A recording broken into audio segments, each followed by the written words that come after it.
Now, in just 10 days' time, one of the world's biggest sporting events will kick off in Brazil with the global spectacle that is the World Cup. And once again, we'll all be watching from afar because, surprise, surprise, Scotland haven't qualified. But did you know Glasgow gave football to South America? Must count for something. Our all-action weather presenter Storm Huntley reports from Rio on the Glaswegian connection to the beautiful game.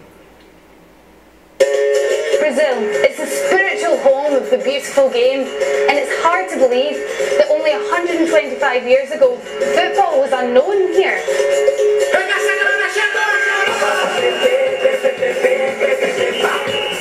The first Brazilian Football Confederation was founded in 1914. However, we do have evidence telling us that football was being played in Brazil nearly 20 years before that. But the big question is, who brought football to Brazil? Charles Miller, the son of a Scottish railway engineer, is often named the father of Brazilian football. But some others credit a working class boy from Busby, Thomas Donohoe. I'm convinced that Tom Donohoe was the man who brought football to Brazil. To recognise Thomas Donohoe's accomplishments, the people of Bangu are erecting a statue of him in the centre of town next to the factory where he used to work. Thomas Donohoe largely is unknown even today, but from our perspective, he seems to be quite an important figure within Rio de Janeiro and the early development of football there. Until now, what we knew about our history, our football, was that Charles Miller was the precursor of the sport here in Brazil. Brazilians doesn't know anything about Thomas Donohoe. Growing up in Busby in the late 1800s, Thomas Donohoe didn't have the most affluent start. He would leave school at the age of around 11, not more than 11, and he became a labourer in the print plants. The interesting thing about looking at the development of football in Brazil and Scotland's links to it is actually developed through industry and through employment. There wasn't professional footballers going over to Brazil in the early to mid 1890s. It was ordinary workers. Thomas Donohoe was one of these workers sailing from Southampton to Rio at the age of 21. He arrives in 1894, a few weeks later, in Rio de Janeiro. And what's interesting from our perspective in terms of Tom Donohoe is that he seems to have been the first person in that part of Brazil to have started to play football. He would be desperate to play. So there was spare ground at the side of the factory, which later became the football pitch, the original football pitch of Bangu. Thomas Donohoe didn't register their matches. In fact, but since he was professional in his hometown, it would be impossible to stay here for like a year without playing football. Now, it would not have been a 11-a-side. It's like when I was young, you put down 2 jackets on a spare ground and you enjoyed yourselves, as we all did as young men. We believe that he played quite before Charles Miller. Whether Donohoe was playing 11-a-side or not, for me that doesn't matter. He's playing football in Rio de Janeiro, in the district of Rio de Janeiro, at a very early time. It was in 1904, that's 10 years after Thomas Donohoe arrived in Bangu, that he helped set up the Bangu Athletics Club, and it's here that he made his second contribution to Brazilian football. Bangu é especial, como por exemplo, o primeiro negro a jogar futebol no Brasil foi no Bangu. So for Bangu Athletic, within a year of formation, to be bringing black Brazilians into the ranks shows you that they were a very inclusive club. At a time when other early clubs in and around Brazil were quite exclusive, certainly black Brazilians weren't permitted into the ranks, weren't encouraged to play football. It wouldn't have worried Tom. Scots were open to these things. He would have had no hesitation. If a man was black or brown or yellow or green, and if he could play good football, Tom would say, he's for me, he's in the team. So for me that's the big story there, but certainly he is a pioneer, having arrived in 1894. Ele foi o verdadeiro pai do futebol.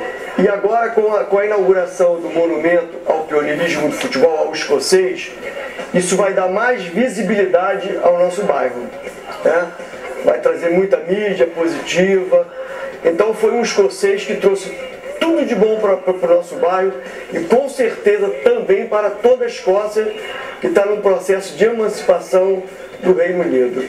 Então é bom para as duas partes, nós temos que abraçar isso, dar veracidade.